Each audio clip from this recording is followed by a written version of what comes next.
3, 2, 1. That was fucking perfect. First try. That was, yeah, first try. Totally. All right. Welcome to The Little Wins podcast. Woo. Oh, we did that in that. sync. That was good. That was epic. Didn't rehearse that. So, what are we talking about today?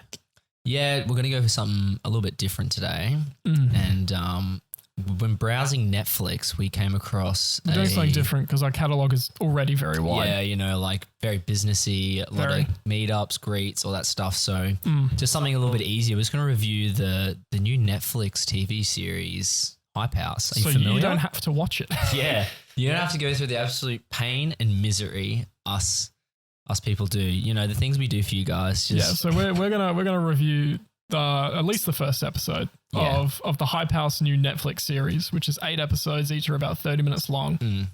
I was just having a look before as to what the average review score sort of is. And normally review scores can be good. Before you go and see something, they can be unreliable. But I don't think they've paid anyone for good reviews, judging by how this is going.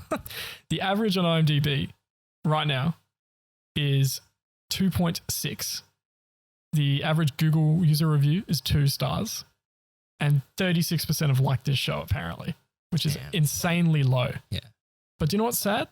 What's sad? It's probably going to keep going. Yeah, true. It's been so successful. It's number 6, at least in Australia.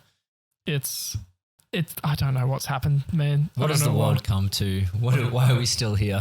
Just to suffer. Just suffer. Yeah, you're not wrong. There's like 1,000,001 hype houses popping up on like TikTok and all that stuff, like the hype, the sway, and just I could name so many more, but I'm just going to hold there for now.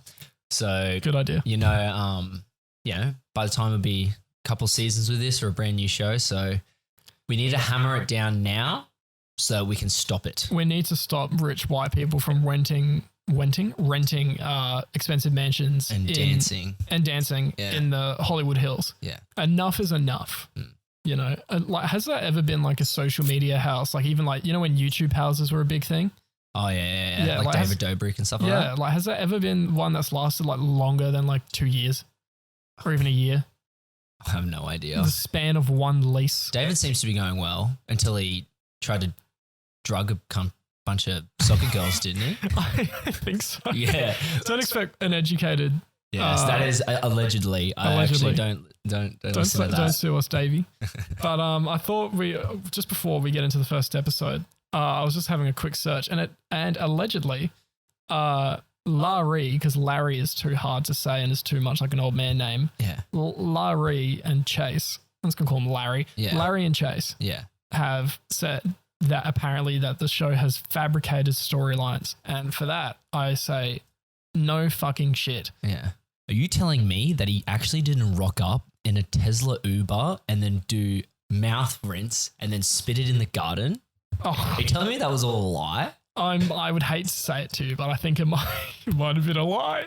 Surely not. The producers did not go, hey mate, listen, you should do mouthwash and spit in the garden. Everyone will love you. There's a lot of mouthwash and in then the him episode, go, actually. I know, that was like a kind of motif because Chase and Larry did it too. They did. So maybe they actually did fabricate their mouthwash. Was there a sponsorship with Listerine or something? No. Jesus. Just every like act that's how they transition to the next act in the episode, the mouthwash. It's mouthwash. It's like rinsing your mouth of the absolute filth you have just consumed and spitting it into the nearest garden bed.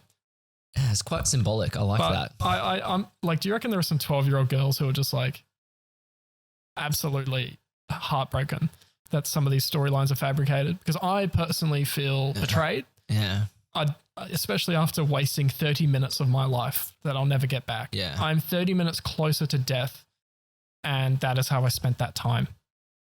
Yeah, well, thank you so much, Netflix, for doing that. And now we're going to waste another 30 minutes talking about it. So talking about this beautiful show. So can't wait. How did you think of the start of like, we're just a bunch of like, how it started, just to be kind of like a summary of it, kind of started like a... If we watched the trailer just beforehand to see what we're getting into, even though we kind of knew. But it literally like the first 10 seconds of the trailer summed it up. It's just like, you're just a bunch of like teenagers with a lot of money just having fun. And a ring light. Yeah, and a ring light or something like that. And I was like, damn, It, doesn't take a lot. That made me want to jump off a roof. I know. It's like that bittersweet sort of stuff. Like you're like, oh my gosh, it's so easy. And then it's just like. Well, that's also what, like, because some of them mentioned in the, like, how they became famous, right? And they were talking about, I forgot what the fuck his name was. Let me get it. I think it was, it's Larry. Yeah, Larry. We're calling him Larry or Larry? I'm going to call him Larry. Okay, we'll just call him, because that's his name. Because that's easier. It's his name. Larry. Don't try and say it's anything but. Yeah. Your parents do not look at you and say, yeah, this kid's a Larry. Larry. No way. Well, a bit sidetracked here, but so bit of background from him. He is from Compton. No. Wait, no, that's not Larry. Yeah, it is. It's Larry. It is. It's Larry. Larry's so you know from the Compton. whole like Keel and Peele skit? Which one? When they change the names? Where it's like Blake, Blake. Yeah, I'm got my on you, Blake. That's how Blake. That's how Larry got his name. That teacher mispronounced it. Have we got a Larry in the house? Present. Yeah. Thank you. That's how he got his name. Yeah. But I forgot. I think it was Larry. He was from Compton or something. Yeah. Or like, and he was like, "Yeah, I'm just a kid from the ghetto." Like, dude, yeah, you're who Ice Cube fought for. Yeah. You're who Kendrick Lamar. All these iconic artists who've struggled out of, dude, I'm so proud of you for shaking your ass on TikTok and getting you've made it out, bro. You've made it. Yeah. How many drive-by shootings did you have to suffer and stuff like that? Just got really dark. I know what you're saying, like, dude, like he's doing it. He's like flashback to one of his earlier TikToks. He's like doing the whoa. You just hear in the background some guy pull up with like the pull up. Get out of here. It's like, oh, that's a bit, it's like when, which reminds me of when Chase, who in my opinion is probably the protagonist or the main character of the show. He's painted as the antagonist in the first episode because that's true. Why did you leave the hype house? So, but I feel like by the end you're going to empathize for him and be like, actually, I can kind of relate to Chase. I can too relate to him being an outcast. Yeah. In his multi-million-dollar mansion at the age of 18. Yeah. Having photo shoots with huge magazines, and I can relate to that too, man. Well, totally. let's go through. Let's start with all the characters, and then we'll go through the first episodes because we're doing references to the show that everyone doesn't.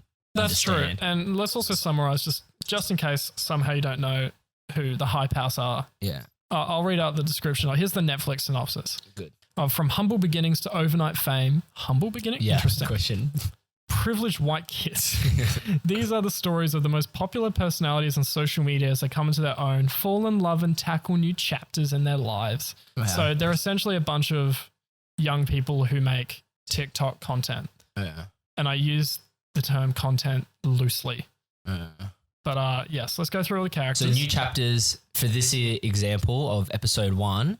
Mm-hmm. Having a pool party. Pool party. Let's tackle that, guys. Life challenges here. Going to be, new people with better life experiences because of this pool party. Exactly. And this is a big deal, this pool party. Huge deal. Here's what I was expecting when they set up the pool party for this episode. I thought it was going to be like dozens and dozens, maybe even like 100 or more of influencers and other social media stars, maybe some actual celebrities at this pool party, right?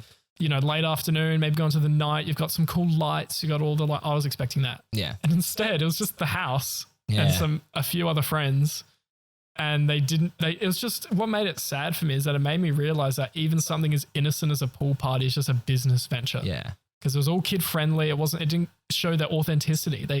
You're telling me at that age, they're not drinking and doing any type of drug that they can get their hands on. Yeah. You're telling me they're not doing that? And they were even kind of self-aware of that because it looked like if you watch it, the pool party, nothing's going on. Literally everyone's sitting in the spa. They did a little bit of B-roll of people playing in the pool, but it was for 5 minutes. Then it's just them all sitting in the spa. And like you said, just having a business thing. There was some people that went off and were like, oh, I went off and recorded a TikTok and no one came with me. I'm in this for the hype house. And if I can't have you guys helping me record a TikTok, then what are we doing? It's bro, you're having a pool party. Like you said, it's all business. They can't have fun. Have fun, be kids. And that's I just couldn't help but feel at the start just so sad of these guys are kids and they're talking like young Gary V's, you know.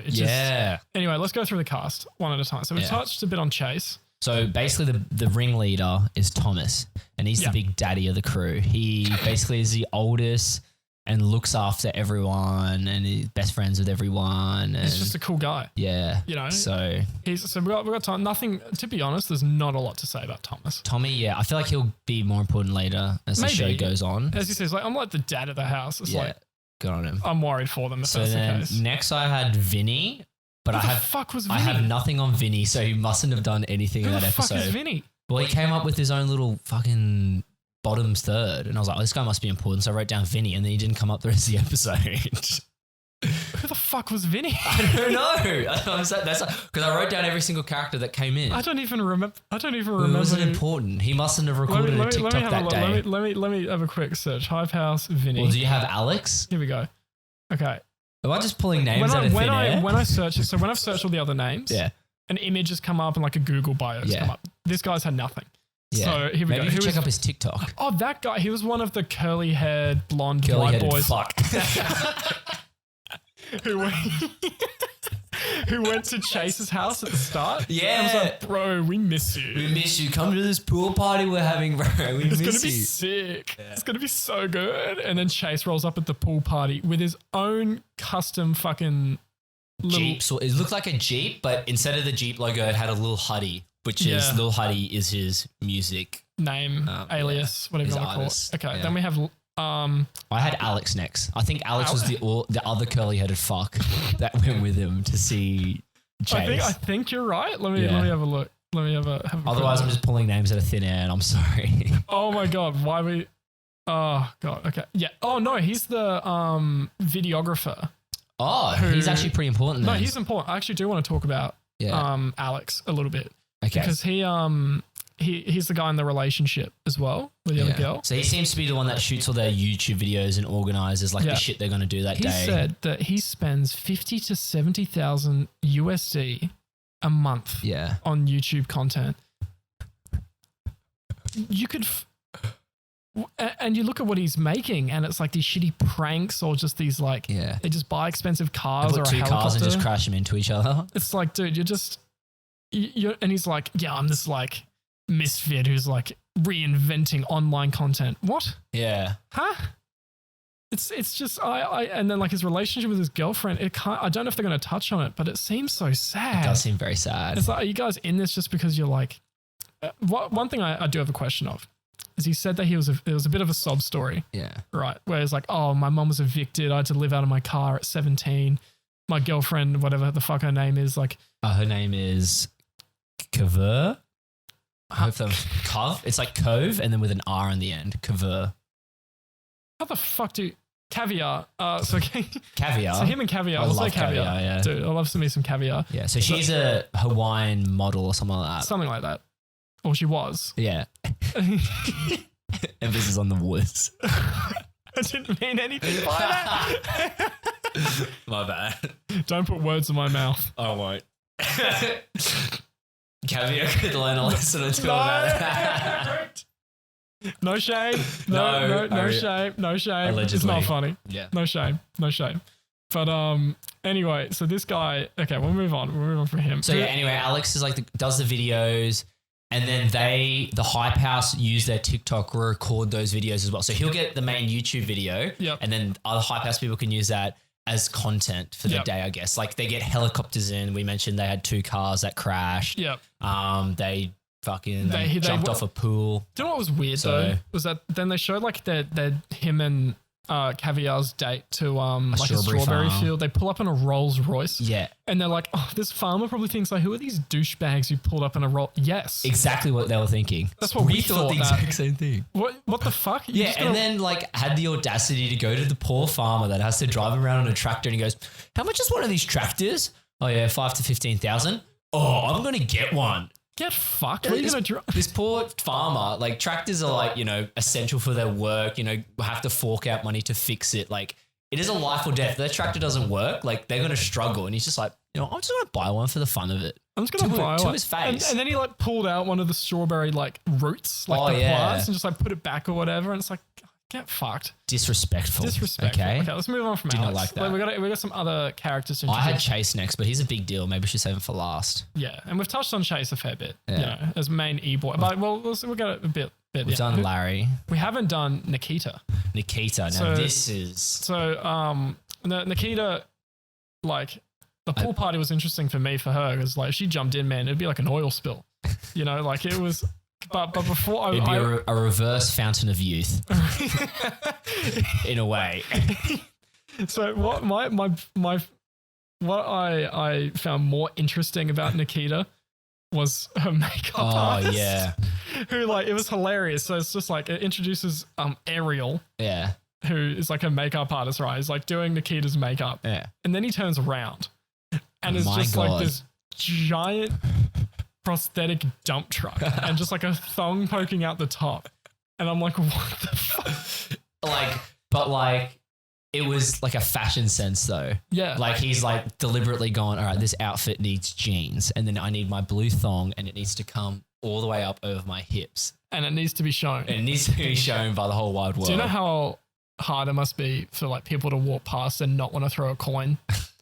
That thing was honestly like a character of its own. Yeah, legit. It took up the whole frame. I'm surprised it wasn't like knocking like makeup stuff off the desk when he turned around. Like you set off robots. Yeah. What's her name? It's the mum of robots. I forgot her name. I'll quickly look her up. To be honest with you, Nikita didn't leave much of an impression on me. She just seemed like she likes drama and she was just how she was just like trying to endorse her own company. Yeah, it was just one big ad for her makeup company, and like it's just like, here's our mission statement. She's like, she wanted to do different. She's like, I want to do makeup because there wasn't a lot of like makeup things out here for the color that I wanted. I needed to like combine colors. And I'm like, okay. So you started a whole fashion brain. And here now we're watching an ad for you. Like, awesome, bro. That's sick. Ewan McGregor's in Robots. No, he's not. Yeah, he is. Ewan McGregor's not in Robots. He's Rodney Copperbottom. He is. He's Rodney Copperbottom. Not. The blue one. Get fucked. I know. Actually, you know the MMA fighter. Wait, Ewan McGregor. Oh, fuck. Are you thinking about... I was thinking of... Real Steel. Oh, get fucked. I was thinking of what's his name? Conor McGregor. Get fucked. Who were you saying? Ewan McGregor. Obi-Wan Kenobi. Hello, he's there. Fender. He's Fender? Yeah. No, he's Robbie Williams Fender. Sorry, red one. Okay, yeah. Ewan McGregor, Rodney Copperbottom, the blue one. He's the blue one. Yeah. Oh, that's sick. That's a more iconic role than Obi-Wan, obviously. Amanda Bynes is Piper. I barely know. There we go. Oh, Aunt Fanny. So Ariel was Aunt Fanny. That's perfect. Basically, it's the best way to describe him. So I think that, and then the other names I have, I don't know who was Mia. Who's Mia? Which one was Mia? I don't. She mustn't. Irrelevant. Let's skip irrelevant. over her. You're done. Guess what? You're off the hype house. You're off the hype house. You're just irrelevant. I think so. The big drama as well, I think we need to talk about with Chase. Yeah. Is that he doesn't live with the rest of the hype house. He lives in his own house. How fucking dare he? Hype House B is what they were referring it to. Yes. Yeah. Hype House 2. And you know what they say about sequels? Always worse than the original. Always worse than the original. Yeah. So he lives in another house. In LA. So I think it's a little bit away. An hour's drive, it was saying. So he must be in like LA somewhere. I don't know the layout of LA that well. You know, obviously being in Australia, I can't say I really want to find out too much. But he was an hour drive away, which is a fair drive to go. And he said, "I'll come and see you every day." And I was like, hour's drive pretty far. One of my favorite moments was when they were introducing Chase, and they were talking about his quote unquote rough upbringing. And they played the sad music. He's like, "Oh, it was hard growing up in wherever the fucking." Like somewhere else in California, and like I didn't have anyone to collab with, and it was just like so alone. It just shows him like doing dances on its own. It's like, yeah, dude, that sucks. Like they had the whole package for Chase was like your typical like sad one, like cue the sad music, you know, pictures of him as a child, him growing up, but like usually in those scenarios, like, you know, when you need like you want to relate to someone, it's like, you know, they've been through rough times. Like, yeah, maybe they were going through poverty, a family member passed away or something like that. Like really sad, you feel for him. And his main point was he had no one to collab with. And so he was saying how he was in high school. No one was taking him seriously. So he dropped out of high school and did internet school and then focused on his social media, Yeah. which to a degree worked. Now he has like 30 million followers or something ridiculous. And he has like millions of dollars. He lives in Yeah. a giant fuck off mansion. So to a degree, I mean, he is the one laughing now, but at what cost? At what cost? At what cost? Because like I remember they were talking like I think it was Thomas. Yeah. I think Thomas was talking about how like, oh, why can't internet celebrities be just like normal celebrities? And it's like, to an extent, I think they already are. Yeah. But the thing with internet celebrities is they're like all internet trends of they come and go quite quickly and they're on a heavy rotation. You know, e-boys are going to go out of phase at some point. Yeah. You know, and you either adapt or you like, I think PewDiePie is a great example of someone who's adapted. Yeah. And who is not only a popular internet celebrity, but just a celebrity in general. Because PewDiePie could have easily faded away with he could have tried to stay doing Let's Plays and all that stuff. And, you know, now he's like moved on. He's doing more of the reaction sort of stuff. And like, he's just doing what genuinely makes him happy. Yeah. I think he's evolved. So it is possible for internet celebrities to stay relevant. But do you know what the difference is with like PewDiePie and most of these kids? Is he has a personality. I was going to say he has half a brain at least. You know, it's just these kids, it's sad to see how much responsibility they have. Yeah, that's like the big thing that got to me is like they're literally like just still kids and they're like with millions. Well, they're our age. Imagine if we had like millions and millions of dollars. Like I wouldn't know what to do. Exactly. So I think they're in the same thing like, well, fuck, we're millionaires. We should get a mansion. Oh, we're millionaires. Let's go ride helicopters. And you're just like, because I guess that's what being rich means, at least for them. And they're trying, because obviously we're not going to lie. Obviously, this whole show is just an advertisement more to pay their rent. Yeah. You know, that's the purpose of the show is to make them more money. If it was interested it tried to show them like they're being relatable, they're doing mouthwash and they're going on strawberry picking. But if you want to, like, you're not showing who they really are. Yeah.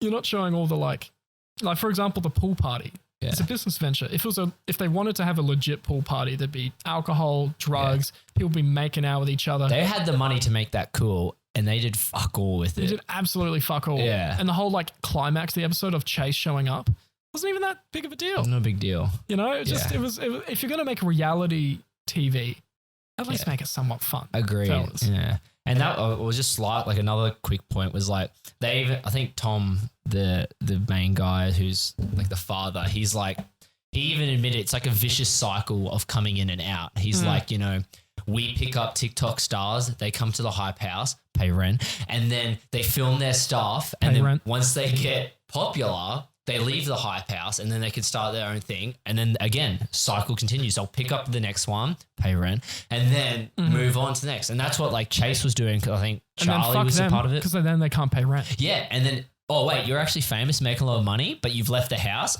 We need a bit of royalties, please. We started you. But more importantly, will Chase come to the pool party? Will Chase come to this pool party? Will Chase come to the pool party? He's too busy, you know, moving house, making an album, doing his own social media, doing photo shoots. But what about the main question is he coming to the pool party? Look, on the one hand, just to get ripped on, by the way. To give Chase a bit of credit. Yeah. I think that clearly, like, look, I'm sure this storyline's fabricated, but like, I'm going to go with the storyline that the show's presenting me. Yeah. Okay, and I'm going to assume that that's roughly what's going on. Yeah. Okay, let's say the hype house like, oh, we're offended he doesn't live with us and blah, blah, blah, right? Okay. He's clearly trying to move on. Yeah. He's like, oh, he hasn't posted on TikTok in 6 months. Drama. Yeah. And it's like, okay. And he's trying to like focus on music and whatever. If that's the actual case, okay, I can kind of get behind that. I can kind of respect it. Yeah. It's like he's trying to move on. He's trying to actually have a talent. Yeah. And do things. Which he doesn't have. We did. Sorry, we looked at his music. We did listen to his music. Pay the ghostwriter more, like honestly. Please pay the ghostwriter more and those producers, like, yeah. Please. You feel bad for him because like obviously we're talking about this how it's just like literally a music producer's just gone, hey, you have a lot of followers. If you just put out any song, some of those followers are going to listen to it. Boom, we'll have like a following and we can move on from there and we can milk you hard. And I feel... Just show us your udders and let us just milk your chest. Yeah, legit. Like we'll give you the words. We'll produce a song. You just got to sing it. Kind of. You can do whatever you want. Come to the photo shoot, whatever, and then fuck off. And we'll just get the money.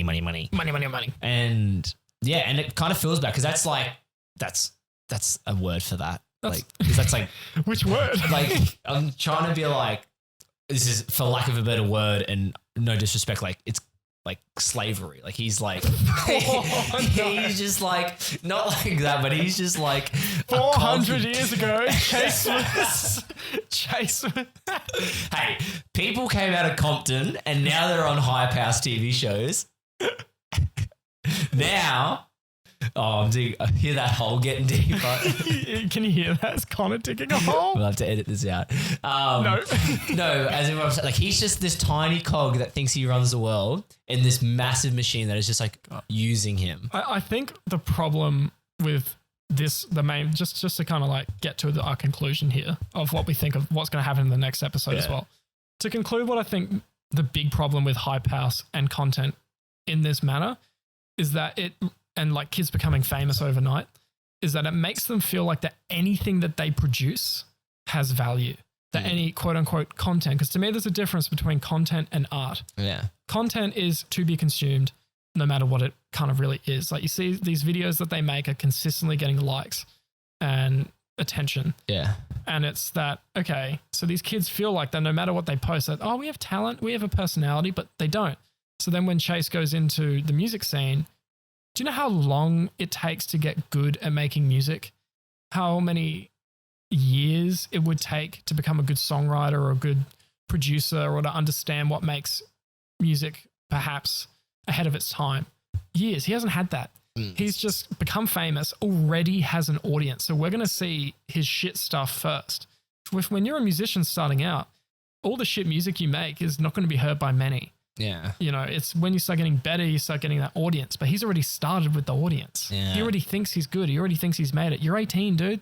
Yeah. You know why Billie Eilish sounded good at 18? Because she had like years and years of practice with her brother. Yeah. They've already made shit songs. Yeah. Like, but we haven't heard, depending on what your opinion is on Billie Eilish. But, you know, it's just, I feel like to me, that's the saddest point, is that these kids feel like what they're making has value beyond it just being content. Yeah. Which I really don't believe it does. I agree. Okay. You got to sell them like, yeah, dude, you doing a backflip on TikTok doesn't really hold a lot of value. They were doing backflips in the episode and they were like, I'm putting my part in where everyone else. Why aren't they doing backflips? I was like, do they have to do backflips? Like, could they maybe do a front flip? Oh, dude, we have to be understanding of their abilities. I'm very sorry. Okay. What do you think is going to happen in the second episode? So I'm gonna pull up the synopsis for the next episode. It's just going to be a massive like shit show of like drama of who's fucking one another and who's losing followers and shit like that. Okay, you may be right. But let's just see what this. It's called Love and Social Media. Dude, did I just not hit that on the edge? I think you did on the head. Yeah, I think you did. Chase throws a dinner party at his place where fellow creators discuss their experience with cancel culture. Alex and Caviar get into an argument. Okay, their experience with Alex cancel must not culture. Like Caviar. I'm going to be so interested to hear their experience on cancel culture, and I think we should save that for after we've watched it. Yeah. Hopefully our friends who've listened to this, please let us know if you want us to keep watching the series and if you want us to keep on updating you. Pain. All you need to know about this episode is just like, bruh, is Chase going to come to the pool party? Well, now the question is everyone going to come to Chase's dinner party? Is everyone going to go to Chase's dinner party? And then isn't there... I want to know. Isn't there an episode where they do a wedding? So is everyone going to come to the wedding? It's just the drama is just, are people going to turn up? Which is the most like millennial like stereotype. I agree. Oh my God. I am so keen. And just quickly, Chase also digs himself a hole by actually being a living incarnation. Let's just say, he's living, breathing like stereotypical fuckboy. Like he genuinely talks like he's like he genuinely does that in the interviews where he's just talking to him.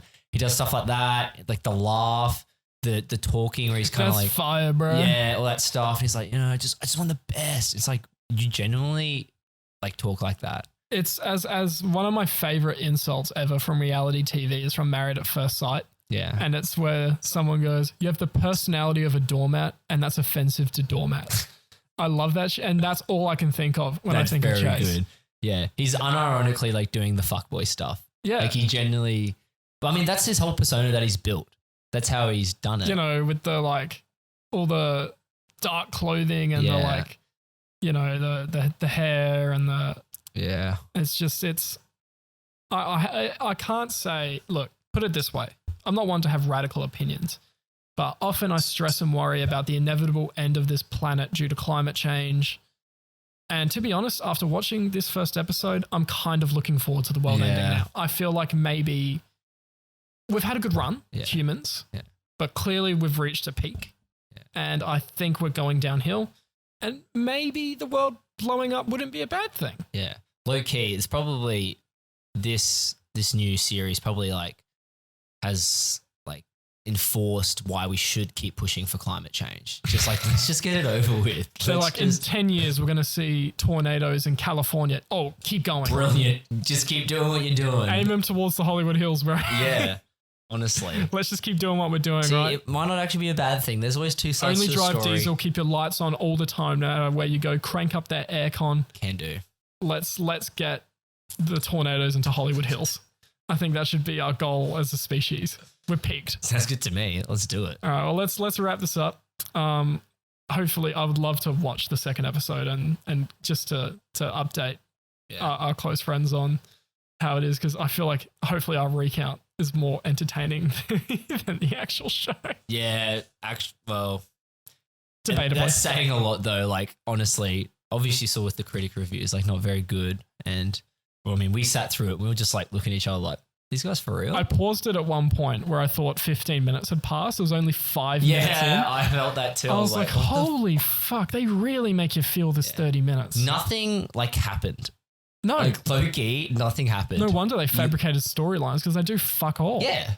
I don't know. It's bad. Okay. But I think the only way we have to finish this is with a little win. Oh, of course. That's a tradition. Unless you have anything else to say. No. I'd love to end on a little win of a tradition of something we want to start today. Of explain what a little win is. You had a great quote. I think I mentioned this in the last one. Yeah, that's true. But for those who are new listeners, of course, I think I could be wrong. I think I said life's little random acts of kindness. Yes, that was it. Life's random acts of kindness. That is it. Which is great to put it. So what was your little win today?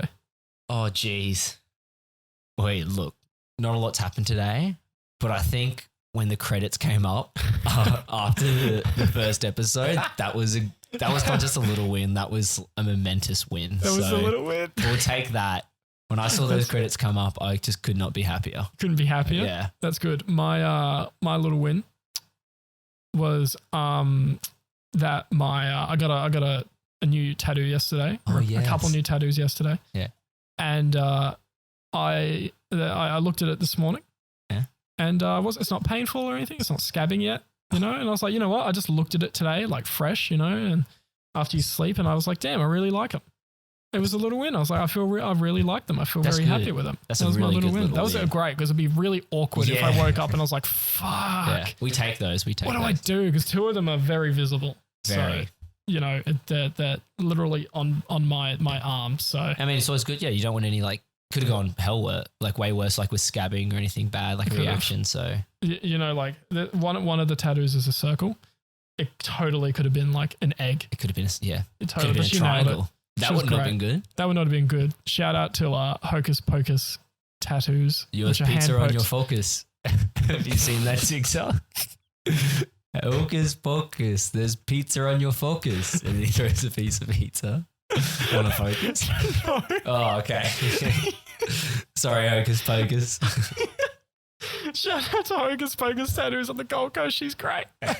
She does hand poke tattoos, which I love to talk about at some point, because actually it was a very good experience. So would recommend. But that's the end of today's little bit. Brilliant. This has been little wins. Let's hopefully see you in episode 2 of the Hype House series. Yes. We'll see. All right.